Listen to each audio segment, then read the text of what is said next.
Welcome to this presentation. Here we will be looking at the subject of leadership. Now the image on the screen is that of a character, Rodney from Stargate Atlantis. He was facing imminent doom and destruction, and so he wanted to record his thoughts on the subject of leadership. He never actually got around to the subject, but it's just funny because he was quite an arrogant man who thought the whole world needed to hear his thoughts on the subject. So now here I am thinking that the world needs to hear my thoughts on the subject.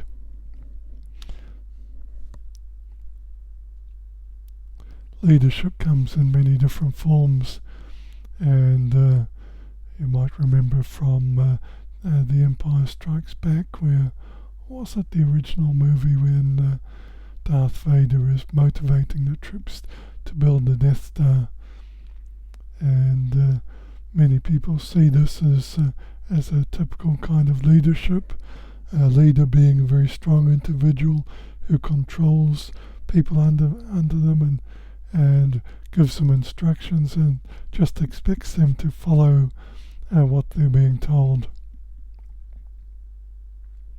This is actually what's known as an autocratic leadership style. It's, I guess, what most people think of when they think of leadership. There are many times when this is actually a very good leadership style, and it's used, for example, in the military. You have different ranks, and you obey the orders that are given to you. And there's no questioning, no discussion. It's just, these are the orders, go and do it. And obviously in a war situation, you have to obey orders. There's no room for questioning. There's no room for discussion. No room for slacking off. It does mean you have one person on top. In a company, you'd have the boss, who issues instructions. It allows little or no input from group members. It requires leaders to make almost all the decisions, and provides leaders with the ability to dictate work methods and processes. It can leave group members feeling they aren't trusted with decisions or important tasks, particularly when you get the micromanagement taking place. Tends to create highly structured and very rigid environments. There are, of course, times when this is quite an appropriate leadership structure. It discourages creativity and out-of-the-box thinking, so don't expect anything new to come out of these things. It'll just progress day after day, week after week, year after year, chugging out the same thing all the time, because there's no creativity, no room for innovation. It establishes rules and tends to be clearly outlined and communicated. And this kind of leadership style is demonstrated in Matthew 8, where Jesus is talking to the centurion, and the centurion in the Roman armies was very familiar with this kind of leadership style. In verse 8, the centurion answered and said, "Lord, I'm not worthy that you should come under my roof, but speak the word only, and my servant will be healed. For I am a man under authority, having soldiers under me. And I say to this man, go, and he goes, to another, come, and he comes, and to my servant, do this, and he does it." When Jesus heard it, he marveled and said to them that followed, "Verily I say unto you, I have not found so great faith, no, not in Israel." So obviously the centurion had recognized this kind of authority in Jesus, that when Jesus said something, it just happened.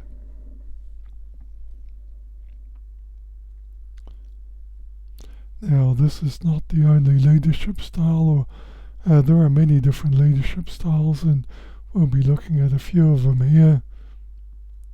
The next one is actually very, very similar. It's called a bureaucratic leadership style.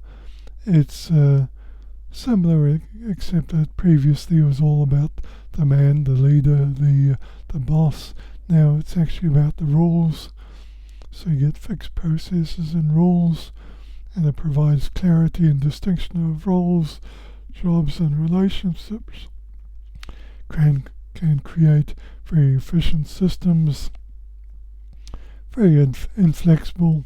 These are the rules. That's the way you're supposed to do it. No discussion. The internet is actually rife with stories of malicious compliance where people follow the rules to the letter and something ridiculous happens. Now, the autocratic leadership style is actually very tough on leaders.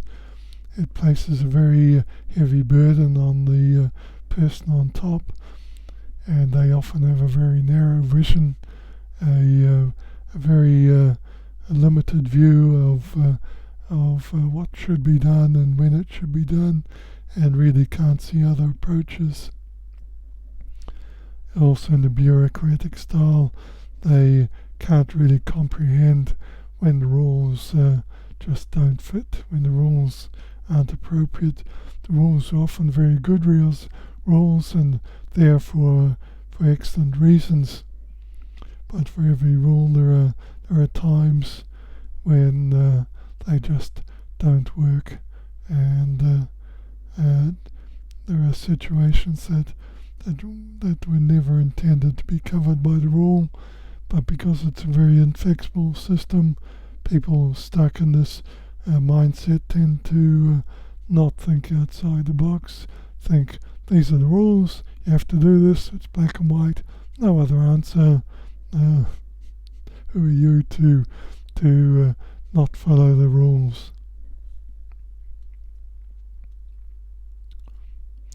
Now in 2 Corinthians 3 verse 6, it says, who has made us able ministers of a New Testament, not of a letter, but of a spirit, for the letter kills, but the spirit gives life. And this is talking about the difference between the Old Testament and the New Testament. The Old Testament can be seen as the rules, the instructions, the rules, and the Old Testament was good, the commandments were good, but people were not able to keep it. But now there's a New Testament, one of the Spirit, where people are now led by the Spirit, and they're no longer led by a set of rules. And of course, the Old Testament rules, good as they were, the Pharisees and religious leaders had come up with ways of circumventing them all and making them of no effect with their own traditions.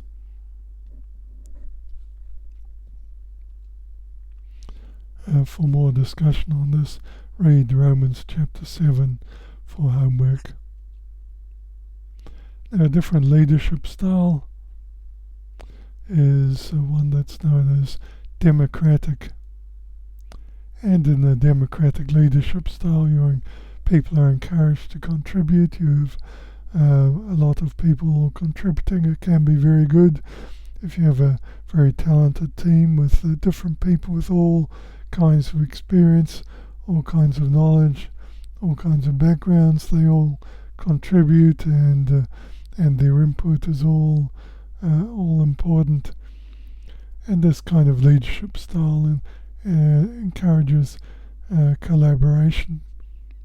So it's inclusive of a variety of opinions and ways of thinking. So it leads to higher group engagement and productivity. So people are much more engaged, much more motivated. In the old autocratic style, people are not motivated. They're just told, tomorrow we're doing this, next week we're doing that. And there's actually very little motivation. This can also result in much more creative solutions, new ideas, better ways of doing things. The outcome is supported by the majority. However, sometimes the minority opinion is overridden, and you can, in really bad cases, getting a single individual who sort of dominates the discussion and tends to override things. That's when things don't work out. The involvement of multiple people can lead to more communication gaps and also can lead to confusion. It typically also does lead to a longer time to come to a decision.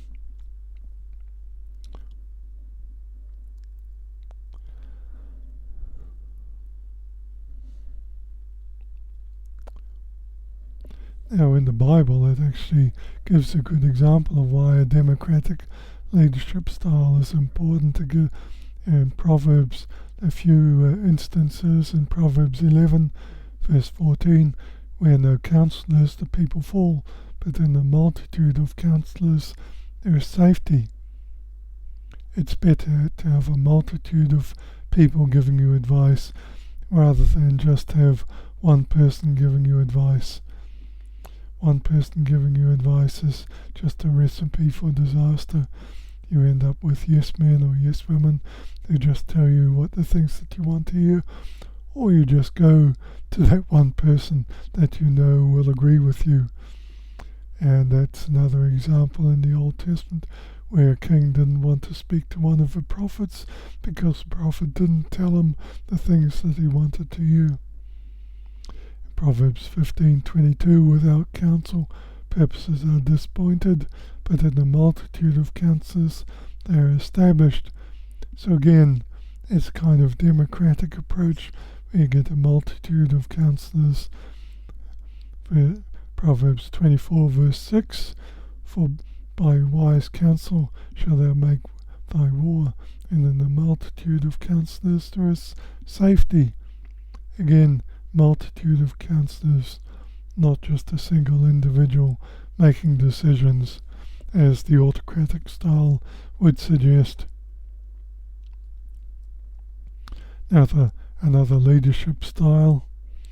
These leadership styles aren't all mutually exclusive, but they are often mentioned as distinct leadership styles as transactional leadership style. Now, in transactional leadership style in the workplace is typically, if you do this, you get that. Transactional styles of management provide rewards as incentive for productivity. For example, a transactional manager may provide bonuses or stock options as motivation for improvement in an employee's performance. This management style can be effective for a short period. It can motivate employees to complete work that they don't feel internally motivated to do. So you come and do this, you get that. In the long run, having employees rely on rewards to complete their work can negatively impact their overall motivation and desire to perform if rewards are not present. So you bring out the carrot, and eventually you have to keep providing carrots, or else there's the motivation isn't there. So transactional has a limited usefulness. It's not completely wrong. It's just that it needs to be used wisely. You could describe the Old Testament as transactional. In Deuteronomy 28, it describes the blessings of obedience and then the curses of disobedience. 28:1, and it shall come to pass if thou shalt hearken diligently unto the voice of the Lord thy God, to observe and to do all his commandments which I command thee this day, that the Lord thy God will set thee on high above all nations of the earth. But it shall come to pass, if thou wilt not hearken unto the voice of the Lord thy God, to observe to do all his commandments and his statutes which I command thee this day, that all these curses shall come upon thee and overtake thee. And the list of curses was even longer and the list of blessings. So this is transactional. If you do this, you get this. Often parents use this with children to try and encourage them to do the right thing. If you do this, you get a reward. You get a lolly if you do the right thing.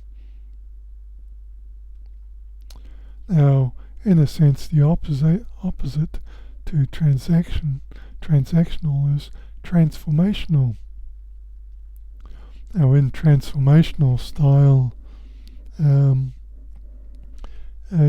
get what you might describe as visionary management. It focuses on identifying the company's purpose and promoting it to the rest of the team. The managerial style is more concerned with motivating the team with an inspirational attitude, and it's all about inspiration. This management style is inspiring for the team and gives them a unifying sense of purpose.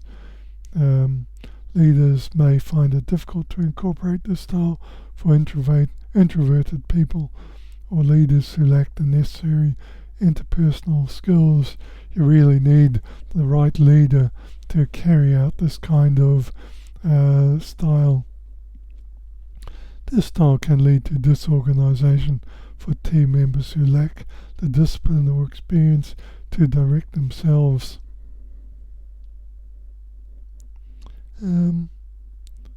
Transformational can also fall flat if there is a lack of substance. It can keep you going for a while. The inspirational talks and motivation can keep you going for a while, but if there's no substance behind them, it just falls flat. It runs out of steam. Much of the New Testament can be described as inspirational. Philippians 4 verse 13, I can do all things through Christ which strengthens me. Also in Acts 26:19, Paul is saying, whereupon, O King Agrippa, I was not disobedient unto the heavenly vision. So these people who were inspired by the things that they knew, and they were motivated, highly motivated by this, by the inspiration that they had. Another leadership style was what I was told that I had when I was a leader at work. I spent a short time as a team leader at work before I offended my leader. One piece of important advice if you're a leader, you have to interact with many different people, your team members, all the different people that your team interacts with, the stakeholders, but the one person you need to keep happy is the person who is your immediate superior. And I didn't get that. So coming back to the subject of leadership, so we come back to this leadership style which is known as laissez-faire. It's actually quite a good leadership style when all your team members are very good at their jobs, very competent. You just let them get on with it and let them do it. That's basically it. Laissez-faire or delegative management style is when a manager does not get involved in the daily tasks of their employees and provides very few instructions or advice. They are available when employees needed guidance, but rely on their employees to make their own decisions about how to move forward with projects. This style can be effective for self-motivated employees because it gives them the autonomy to be productive. This style may not be effective for inexperienced employees or people who thrive under clear instruction. So some people need clear direction and instruction all the time, and under this leadership style they're left floundering a little bit. So you might ask, what's the best leadership style according to biblical principles? And we've seen that there are elements of all of these leadership styles in the New Testament of the Bible. That there are elements of it throughout all. But what is the most important leadership style that, as far as the Bible is concerned? Oops, I missed this slide. 1 Corinthians 3, verses 6, I've planted, Apollos watered, but God gave the increase. So that neither is he that planteth anything, neither he that waters, but God that gave the increase. Now he that plants and he that waters are one, and every man shall receive his own reward according to his own labour. For we are labourers together with God. Ye are God's husbandry, ye are God's building. So each person is doing their own part in God's plan. They're all under this, you might call it laissez-faire or delegative leadership style. Apollos watered, God gave you increase. One person preaches, another person looks after the bread that feeds the flock. Another person does that. So you have all the different parts that are taking place. Again, coming back to the question, what's the most important leadership style?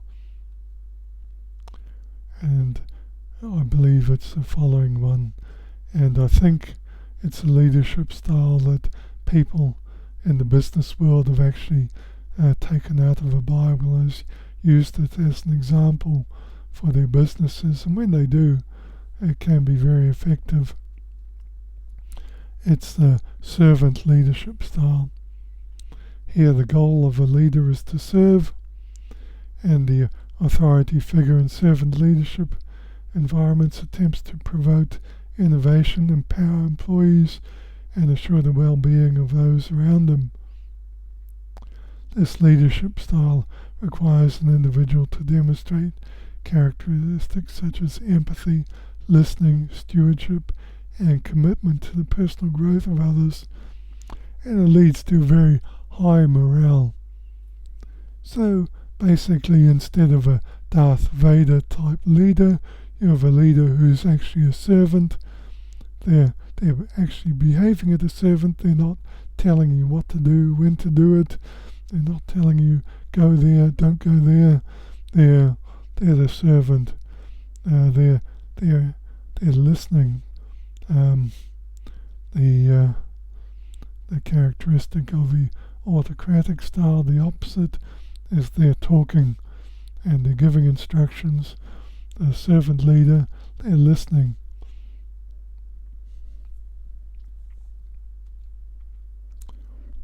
In John 13, verse 5, it gives the example of Jesus washing his disciples' feet.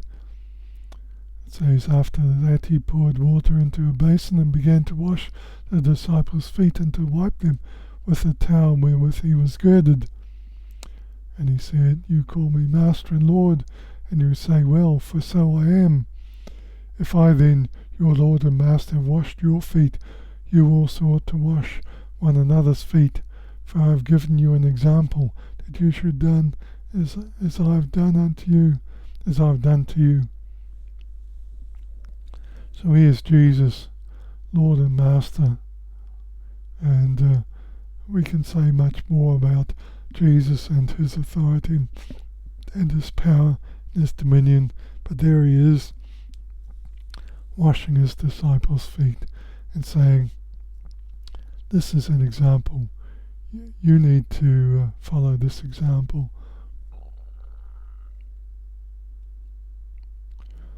Also Matthew chapter 20 verse 25, but Jesus called them unto him and said, you know that the princes of the Gentiles exercise dominion over them, and they that are great exercise authority upon them. But it shall not be so among you, but whosoever will be great among you, let him be your minister. And whosoever will be chief among you, let him be your servant. Even as the Son of Man came not to be ministered unto, but to minister, and to give his life a ransom for many. So here's Jesus, and he's giving the example. You see all the important people in this world exercising dominion, power, authority over people, but that's not the way that his disciples were expected to behave.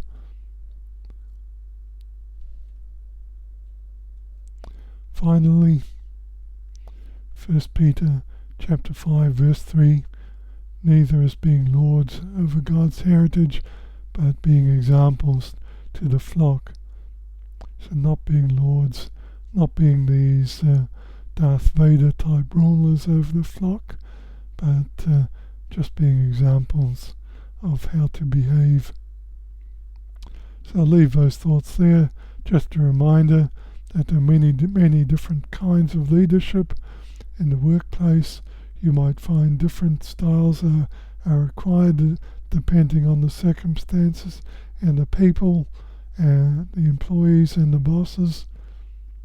In the church, again, there are different leadership styles, but ultimately one is the ultimate one, and that is a servant leader. You can be inspirational, you can be transactional, you can be democratic, you can be autocratic, but ultimately you need to be a servant leader. So I'll leave those thoughts there. Thank you for listening through to the end,